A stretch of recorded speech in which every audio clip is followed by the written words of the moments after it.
મારી પાસે એક વાસણ છે અને તેમાં દ્રાક્ષ છે અને જો હું આ વાસણને આમ ગોળ ફેરવું અને આ વાસણને ઊંધું કરી દઉં તો દ્રાક્ષ નીચે પડી જાય. તમે આખો દિવસ વિજ્ઞાન કરો છો ને, તમે એવું કશું કરી શકો કે આ વાસણને આમ ગોળ ફેરવું અને ઊંધું પણ કરી દઉં તો પણ દ્રાક્ષ નીચે ના પડે? આ મેં દ્રાક્ષ આની અંદર પડેલી બધી જો એક પૂઠું લઈ લીધું અને આ પૂઠું લઈ અને એને ઊંધું કરતો નથી પડતી. પણ વાસણને ઢાંકવાનું નથી. ઢાંકવાનું નથી. ચાલ હવે મારે વિજ્ઞાનની મદદ લેવી જ પડશે. એના માટે હું એક પ્લાસ્ટિકનો બાઉલ લઉં છું, 2 કિલો લઉં છું અને 2 સળી લીધી છે, ટૂથપીકની સળી લીધી છે અને આ બંને બાજુ 2 કાણા પાડ્યા છે મેં. હવે આ સળી જે છે એને હું આ બાજુ પસાર કરી દઈશ અને આ સળીને આ બાજુ પસાર કરી દઈશું જેથી આને હું આમ ફેરવી શકું અને આ પિનની મદદથી આને અહીંથી ફિક્સ કરી દઉં છું.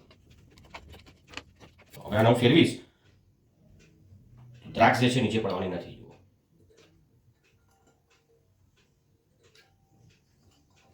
ચલો આ બાજુ ફેરવીએ.